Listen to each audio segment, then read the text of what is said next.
দিবে বসে পুলিশের আইন কোথায় বলবো আদেশ দিয়ে আইছে কয় একাত দাও পরিবারের উপরে টাইম দিতে কেন ভাই জাম্পিং নিয়ে তো আমাদের দাবি আমাদের দাবি অটোরিকশা ভাইরা আপনারা আবার উঠলেন কেন?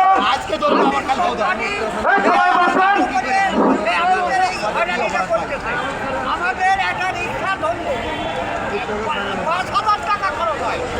হ্যাঁ 5,000 টাকা খরচ হয়। আমাদের কিছু আমাদের বউ সব ব্যাগ কি খায় আমরা তো গরিব করি পুলিশরা এগুলো আমাদের হয়রানি করতেছে কেন কার অর্ডারে করতেছে এখন আপনাদের দাবি কি আপনারা মেন রোডে রিক্সা চালাতে চান? হ্যাঁ আমরা বেতনে রিক্সা চালাচ্ছি